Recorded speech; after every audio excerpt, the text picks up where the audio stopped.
날입니다. 오늘도 하나님의 큰 은혜가 여러분과 함께 하시길 주님의 이름으로 축원합니다.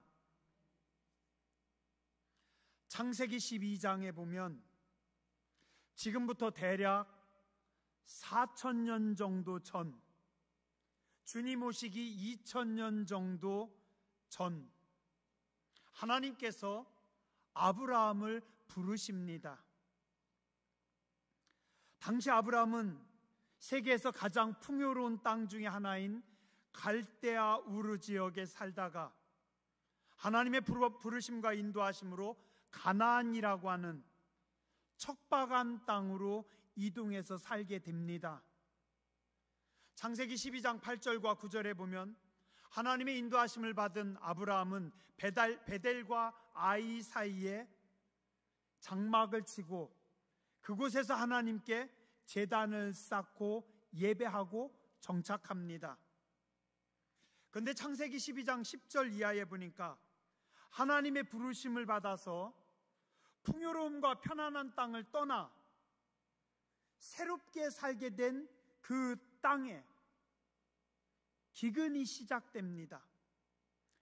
하나님의 약속을 따라 살아왔지만 기근이 심해서 굶어 죽게 되니 아브라함은 어쩔 수 없이 먹고 살기 위해서 가까운 남쪽에 있는 애굽, 오늘날의 이집트입니다. 이집트 지역으로 내려갑니다.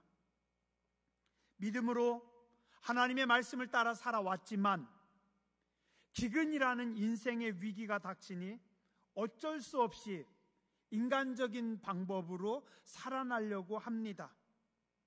먹고 살기 위해서 애굽으로 내려갔고 그곳에서 살기 위해서 아내를 누이 동생이라고 속이기까지 합니다. 그러나 다행히 하나님께서 개입하셔서 아브라함과 아내를 보호해 주시고 많은 재물까지 주셔서 다시 원래의 땅으로 돌아옵니다. 오늘 본문의 창세기 13장 3절과 4절에 보니 다시 예전에 베델과 아이 사이 장막 쳤던 그곳으로 돌아옵니다. 베델에 이르며 베델과 아이 사이 곧 전에 장막 쳤던 곳에 이르니 그가 처음으로 제단을 쌓은 곳이라 그가 거기서 여호와의 이름을 불렀더라. 하나님의 말씀을 따라 믿음으로 나아왔지만 기근을 만나서 하나님의 말씀과 상관없이 인간적인 방법으로 애굽에 내려갔었는데 아브라함의 실수와 범죄에도 불구하고 하나님은 아브라함을 보호해 주셨고 또 많은 재물을 주셔서 다시 처음 예배드렸던 땅으로 올라오게 하셨습니다. 그곳에서 아브라함은 하나님께 감사의 예배를 드렸습니다. 그런데 복은 받았지만 또 새로운 문제가 발생합니다. 재산은 늘었지만 이제는 땅이 좁은 겁니다. 아브라함도 부자가 됐고 함께한 조카 롯도 부자가 되었고 이제 양과 소들은 많은데 그 양과 소들이 먹을 풀, 땅은 한정되어 있습니다. 6절에 보니 그들의 소유가 많아서 동거할 수 없었다. 그리고 7절에 보면 그래서 아브라함의 종들과 롯의 종들 사이에 풀을 놓고 땅을 놓고 자꾸 다툼이 일어나고 또 그 땅에는 그들만 있는 것이 아니라 원래 살고 있던 사람들, 가나안 사람, 브리스 사람도 같이 거주했다. 땅은 한정되어 있는데 가축은 많아지니 서로 다툼이 나고 이제는 결단해야 하는 상황이 됐습니다. 이때 아브라함이 먼저 바르게 결단합니다. 8절에 조카 롯을 부릅니다. 조카야, 너하고 나는 한 친족이니 우리 한 가족이니 가족끼리 다투지 말고 싸우지 말고 우리 이제는 나누어서 따로 살아가자. 네가 좌하면 나는 우할 것이고 네가 우하면 나는 좌측을 택할 것이다. 너 좋은데 먼저 택해라. 삼촌입니다. 아브라함이 어른이에요. 나이 많이 드신 어른입니다. 80 전후 될 겁니다. 사실 아브라함 때문에 조카 롯도 안전하게 살았고 부자가 되었지만, 아브라함은 자신이 주장하지 않고 조카에게 먼저 양보합니다. 근데 어떻게 합니까? 조카가 그 말을 듣고, 아닙니다 삼촌은 연세도 드셨고 제가 삼촌 때문에 오늘까지 살아왔고 삼촌 때문에 복을 받았으니 삼촌이 먼저 선택하세요. 그래야 되는데 이 버릇없는 조카는 자기가 먼저 선택합니다. 세상은 예나 지금이나 똑같습니다. 내가 선하게 살면, 내가 양보하면 상대도 선하고 양보할 줄 알았는데 그렇지 않다는 겁니다. 오히려 나의 선함을 고맙게 여기고 나의 선함에 선하게 응답하는 것이 아니라 당연하게 여기고 오히려 그거를 이용하고 있습니다. 버르장머리 없는 조카는 삼촌에게 한 번도 양보하지 않고 삼촌에게 권하지도 않고 바로 자기가 먼저 좋은 땅을 딱 차지해버립니다. 10절입니다. 이에 롯이 눈을 들어 요단 지역을 바라본즉 소알까지 온 땅에 물이 넉넉하니 여호와께서 소돔과 고모라를 멸하시기 전이었으므로 여호와의 동산 같고 애굽 땅과 같았더라. 그러므로 롯이 요단 온 지역을 택하고 동으로 옮기니 그들이 서로 떠난지라. 참된 예배자는 하나님을 먼저 보게 되지만 예배를 드리지 않는 사람들은 세상만 바라보게 됩니다. 롯은 이때 삼촌하고 더 이상 의논할 필요도 없었고 하나님께 기도해 볼 생각도 안 하고 그것이 하나님께서 기뻐하시는 것인지 그렇지 않은 것인지 고민하지도 않고 바로 스스로 결정해 버립니다. 삼촌 생각은 어떠세요? 아니면 삼촌 기도해 볼게요. 아니면 삼촌 먼저 하나님께 여쭤봐야 되지 않겠어요? 그렇게 말하지 않습니다. 아브라함의 조카 롯은 하나님을 전혀 모르는 사람이었을까요? 아닙니다. 삼촌 아브라함을 따라다니면서 함께 예배 드렸던 사람입니다. 베드로후서 2장 6절에서 8절에 보면 이런 말씀이 있습니다. 소돔과 고모라 성을 멸하시기로 정하여 제가 되게 하사 후세 경건하지 아니한 자들에게 본을 삼으셨으며 무법한 자들의 음란한 행실로 말미암아 고통당하는 의로운 롯을 건지셨으니 이는 이 의인이 그들 중에 거하여 날마다 저 불법한 행실을 보고 들음으로 그 의로운 심령이 상함이라. 베드로후서 2장에서는 롯에 대해서 뭐라고 하냐면 고통당하는 의로운 롯이다. 롯이 의인이었나요? 여기서 롯이 의인이었다라고 하는 말씀은요, 노아나 아브라함처럼 아주 의로웠다가 믿음으로 살았던 사람이라는 것이 아니라 그냥 신분적으로 하나님의 자녀였다.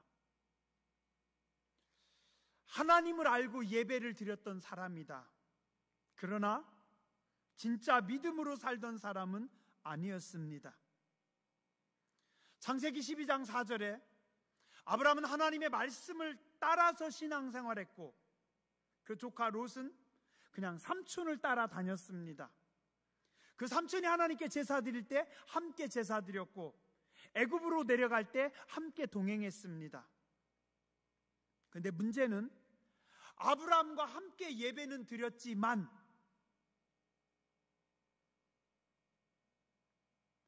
그가 하나님을 진짜 사랑하거나 믿지는 않았던 것 같아요.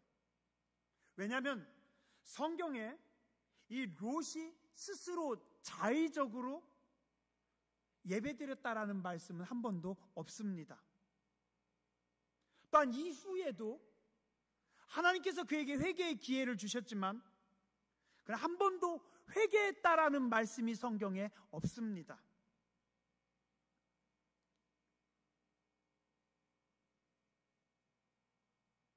창세기 19장 29절에 보면 또 하나님께서 소돔과 고모라 성을 엎으실 때 아브라함을 생각하사 롯을 건지셨다. 자, 롯이 의인이었으면 하나님께서 의인 롯을 살리셨다라고 성경에 말씀해야 되는데 그게 아니라 아브라함을 생각하사 아브라함 때문에 롯을 건졌다. 그러니까 이 롯은요, 신앙생활을 하기는 했지만 예배를 드리기는 드렸지만 스스로 자의적으로 하나님이 좋아서 하나님을 사랑하면서 열심으로 예배하지는 않았던 사람이라는 겁니다. 또한 애굽에서 큰 어려움을 겪으면서 다시 베델로 올라왔을 때 아브라함과 그의 조카 롯은 서로 깨닫는 것이 다릅니다. 큰 어려움을 겪은 다음에 아브라함은 생명의 주인이 하나님이시고 물질보다 하나님의 약속이 더 중요하고 물질이라는 것은 하나님께서 맘만 먹으면 언제든지 부어주실 수 있다라는 걸 알았습니다. 그래서 이제 아브라함은 물질보다 사람이 더 중요했고 하나님의 약속이 더 중요했고 환경보다 하나님의 말씀을 더 중요시 여깁니다. 그래서 조카하고도 다투지 않고 먼저 결단하라고, 먼저 택하라고 양보합니다. 아브라함은 애굽에서 큰 어려움을 겪으면서 그 위기의 순간을 지나면서 살아계신 하나님을 보고 만났는데 이때 아브라함의 조카 롯은 애굽에서 발전된 문명, 풍요로움을 보고 부러워합니다. 그러니 그 롯이 생각할 때 우리의 생각하고는 아브라함에게 생각하고는 다릅니다. 10절 뒷부분에 보니까 뭐라고 하냐면요, 롯이 눈을 들어 바라보니 그 소돔 땅이 여호와의 동산 같고 애굽 땅과 같았더라. 자, 우리 한번 생각해 보시죠. 여호와의 동산, 하나님의 동산, 하나님의 축복, 애굽 같을 수가 있을까요? 하나님의 축복, 하나님의 땅과 애굽은 절대 함께 갈 수 없습니다. 성경은 한 번도 애굽을 하나님의 땅이다, 축복의 땅이다, 약속의 땅이다 말씀한 적이 없어요. 인간이 만들어 놓은 도시고 인간의 풍요로움이 있고 사람의 죄악이 가득 찬 땅이 애굽입니다. 그런데 아브라함의 조카 롯이 보니까 여호와의 동산 같고 애굽 땅과 같았더라. 이 말은 뭐예요? 그의 머릿속에서 여호와의 동산과 애굽 땅이 같다라는 겁니다. 이거 아주 무서운 말씀입니다. 하나님의 동산과 하나님의 축복과 애굽을 동일시한다. 10절에 보니 롯이 본 것은 온 땅에 물이 넉넉함이었어요. 물이 넉넉하고 살기 좋고, 물이 넉넉하면 풀이 많고 그러면 양떼를 키우기 아주 좋고. 그러나 13절은 뭐라고 하냐면 소돔 사람은 여호와 앞에 악하며 큰 죄인이었더라. 그 땅의 실체, 겉은 물이 넉넉하고 살기 좋은 땅으로 보였지만, 겉은 풍요롭고 화려했지만 속은 악한 죄인이었다. 이 사람들은요, 보이는 것을 보는 것이 아니라 보고 싶은 것을 봅니다. 속이 아무리 썩었어도, 아무리 죄악덩어리여도 그곳은 돈이 있는 땅입니다. 돈만 많이 벌면 된다라는 겁니다. 아무리 악해도 풍요로우면 여호와의 동산이고 축복이라는 겁니다. 성경은 복이 있는 사람은 악인의 꾀를 쫓지 아니하고 죄인의 길에 서지 아니하고 오만한 자의 자리에 앉지 않는다라고 분명히 말씀하고 있는데, 롯은 소돔 땅이 악한 땅인 것을 알면서도 거기 돈이 보이니까 그 땅을 여호와의 동산으로 해석했다라는 겁니다. 그 환경이 하나님이 주신 복이라고 봤다라는 거예요. 기도 안 하고 예배하지 않던 사람들은 자기 마음대로 해석합니다.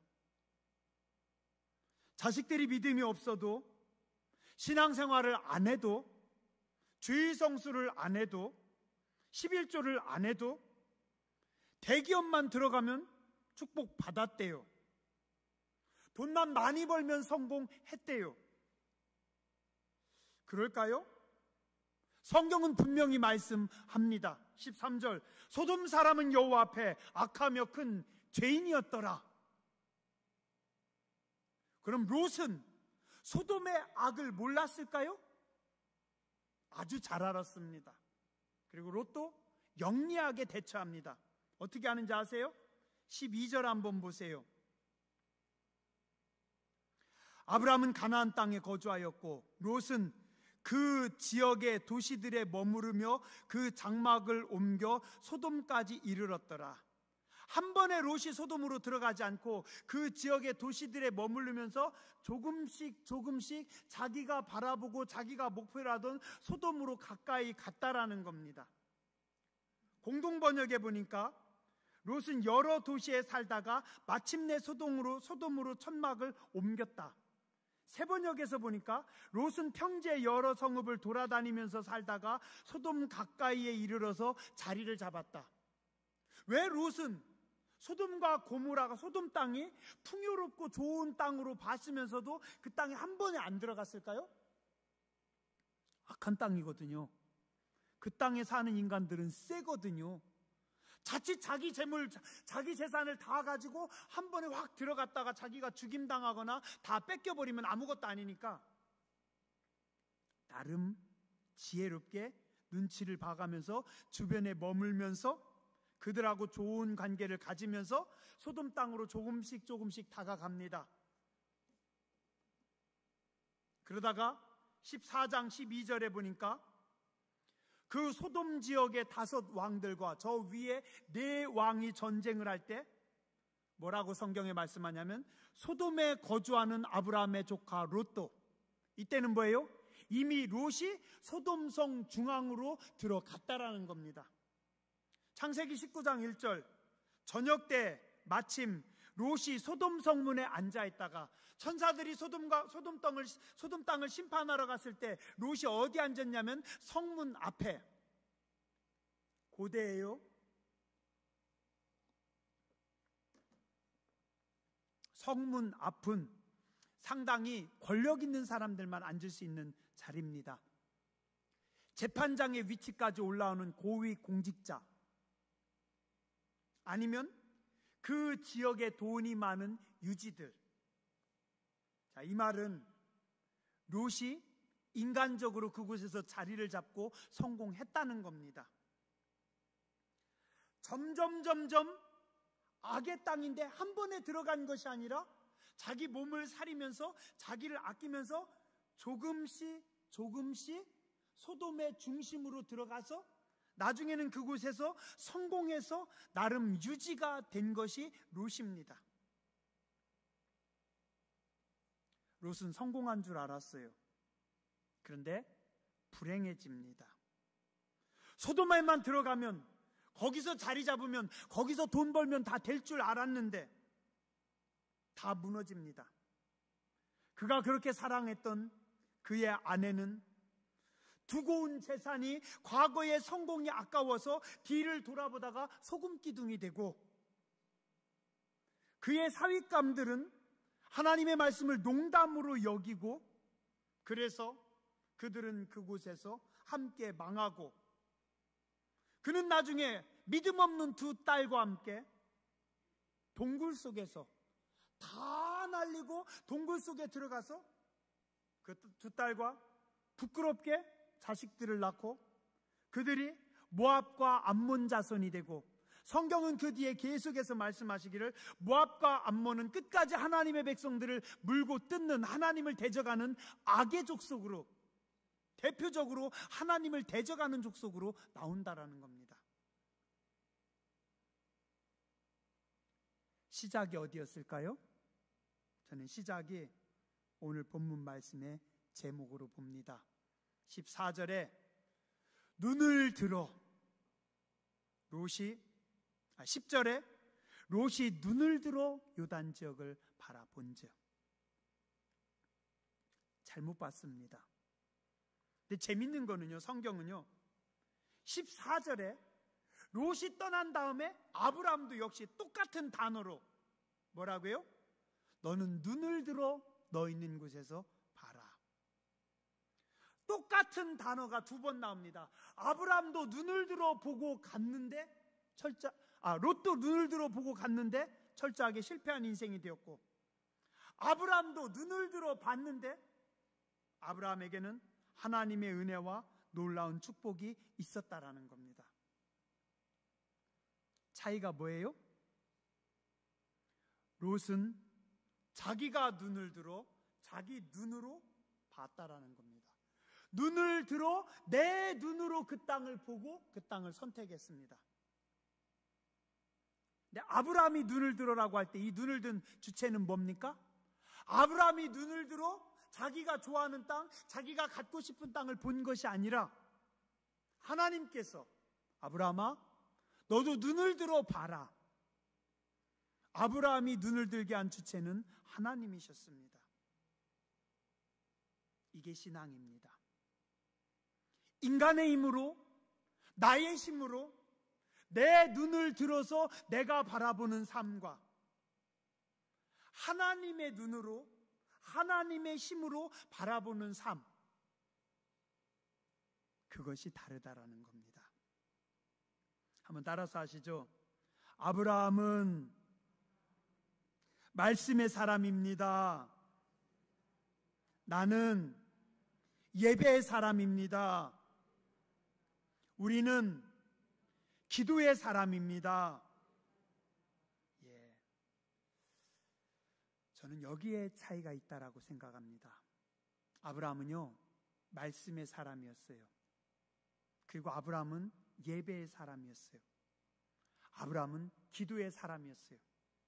그래서 하나님께서 그의 눈을 들어주실 때까지, 하나님께서 보여주실 때까지, 하나님께서 지시하실 때까지 아브라함은 기다렸습니다. 근데 말씀을 중요시 여기지 않았던 롯은, 예배하지 않았던, 기도하지 않았던 롯은 하나님을 바라지 않고 하나님의 때를 기다리지 않고 스스로 자기가 판단하고 자기가 바라보고 자기가 나아갔다라는 겁니다. 그러니 죄악의 땅임을 알면서도 돈의 유혹을 이기지 못하고 그곳으로 발을 넣은 겁니다. 아브라함은 말씀의 사람이었습니다. 창세기 12장 4절에 보니까 아브라함이 하나님의 말씀을 따라 갔다. 하나님의 말씀이 아브라함의 삶의 기준이 됩니다. 물론 아브라함도 한번 실수해서 애굽으로 내려갔어요. 처절하게 실수하고 실패했습니다. 그러나 그는 바로 깨닫고 다시 말씀으로 돌아옵니다. 옛날에 하나님께서 나에게 말씀하셔서 옛날에 하나님께서 나를 끌고 가신 그 자리, 약속의 땅으로 돌아왔을 뿐만 아니라 아브라함은 그 후에도 그의 몸과 마음이 하나님의 약속에 머물러 있습니다. 그러나 그의 조카 롯은 하나님의 약속이 아니라, 하나님의 말씀이 아니라 자기 눈에 보이는 것 혹은 사람을 쫓아다니다 보니 기준이 없었고 조금 좋아 보일 때 무너지고 흔들렸던 겁니다. 또한 아브라함은요, 예배의 사람이었습니다. 내려갔지만, 실수했지만, 아내보다 자기 목숨을 더 중요시 여겼던 참 야비한 인간이었지만, 이제는 은과 금보다 아내를 더 중요시 여기게 됐고, 물질보다 자기 조카를 더 중요시 여기게 되고, 다시 예배의 자리로 올라옵니다. 이게요, 평상시 예배드리던 사람, 은혜가 있는 사람하고 예배를 드리지 않던 사람하고는 완전히 달라요. 시험이 닥치거나 유혹이 닥쳤을 때 예배를 드리지 않던 사람은 한 방에 넘어지거나 한 번에 그 유혹으로 쫙 빨려갑니다. 근데 예배를 드리던 사람들은요, 하나님의 은혜를 압니다.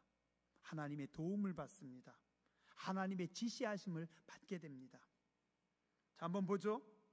창세기 12장 7절, 약속의 말씀을 따라가서 그곳에서 아브라함은 제단을 쌓고, 12장 8절 또 제단을 쌓고, 오늘 13장 4절 다시 돌아와서 다시 제단을 쌓고, 맨 끝에 13장 18절 이 아브라함이 장막을 옮겨 헤브론에 있는 마므레 상수리 숲에 이르러 거주하며 거기서 여호와를 위하여 제단을 쌓았더라. 오늘 말씀의 맨 끝에도 아브라함이 제단을 쌓았더라. 창세기 14장 19절 20절, 그가 전쟁에 나가서 승리하고 돌아온 후에 멜기세덱 앞에 예배를 드립니다. 창세기 15장 전체가 그가 하나님 앞에 드리는 예배입니다. 그리고 창세기 22장 최고의 예배를 드립니다. 자기의 아들 이삭까지도 아끼지 않고 하나님 앞에 드림으로 그가 드렸던 최고의 예배, 그의 헌신의 예배를 하나님이 기뻐하십니다. 여호와께서 이르시기를 내가 나를 가리켜 맹세하노니 네가 이같이 행하여 네 아들 네 독자도 아끼지 아니하였은즉. 아브라함은요, 철저한 예배의 사람입니다. 하나님께 제단을 쌓고 제단을 쌓고 또 제단을 쌓고 또 돌아와서 예배드리고 또 하나님 앞에 제단을 쌓고. 그래서 성도는요, 늘 하나님 앞에 예배해야 됩니다. 하나님께 가까이 해야 됩니다. 늘 하나님께 예배하는 자들이 하나님의 인도하심을 받고 하나님의 지시하심을 받는 거지, 삼촌 따라서 몇 번 예배 드리다가 독립해서는 예배도 안 드리고 그냥 자기 마음대로 살던 사람, 유혹에 팡팡 넘어지고 어려움이 닥칠 때 바로 넘어지고, 예배하지 않는 자들에게는요 하나님의 은혜와 도움이 없습니다. 그래서 성도는 예배가 생명이고 예배의 모든 것을 걸고 살아가야 됩니다. 아브라함은 또한 기도의 사람이었습니다. 창세기 12장 8절에 보니 하나님께 제단을 쌓고 어떻게 했다고요? 여호와의 이름을 부르더니, 13장 4절 여호와의 이름을 불렀다.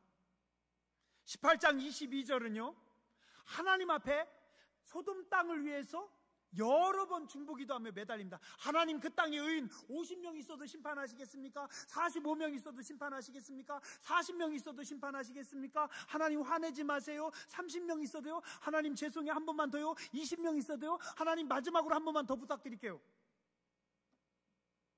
아브라함은요 기도의 사람이었습니다. 하나님은요 하나님의 이름을 부르는 사람들을 기뻐하십니다. 자, 한번 따라서 하시죠. 여호와의 이름을 불렀더라. 아침에 눈 뜰 때 여호와의 이름을 부르고, 밥 먹을 때 여호와의 이름을 부르고, 운전할 때 여호와의 이름을 부르고, 새벽 예배 드릴 때 여호와의 이름을 부르고, 성전에 와서 여호와의 이름을 부르고, 어려운 사람을 만날 때 여호와의 이름을 부르고, 힘든 일을 행할 때 여호와의 이름을 부르고, 자녀들에게 전화하기 전에 여호와의 이름을 부르고. 하나님이 기뻐하십니다. 그래, 알았다. 그래, 내가 너를 도우리라. 그래, 네가 늘 나를 찾으니까 내가 기쁘다. 내가 너를 도와줄게. 내가 너를 도와줄게.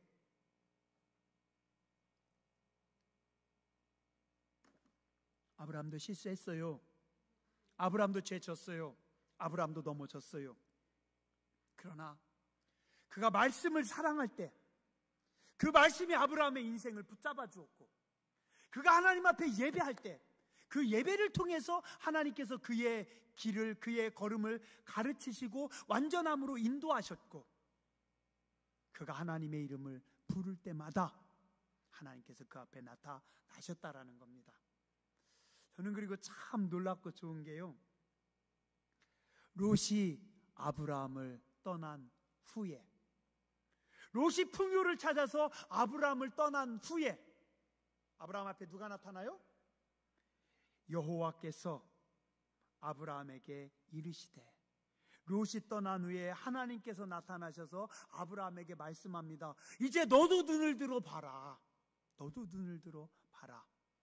양보한 하나님의 백성에게, 손해본 하나님의 백성에게, 기다린 하나님의 백성에게, 말씀을 붙잡고 사는 하나님의 백성에게, 예배하는 하나님의 백성에게, 기도하는 하나님의 백성에게 하나님의 말씀이 임합니다. 너도 눈을 들어, 너도 고개 들어 봐라. 그곳에 나의 약속이 있고, 그곳에 내가 준비한 것이 있고, 그곳에 내가 너에게 허락한 은혜가 있느니라. 오늘 우리는, 여러분들은 하나님께서 여러분의 고개를 들게 하시고, 하나님께서 약속하신, 하나님이 주시는 은혜로, 하나님이 주시는 축복으로 사는 백성들인 줄 믿습니다. 기도하겠습니다.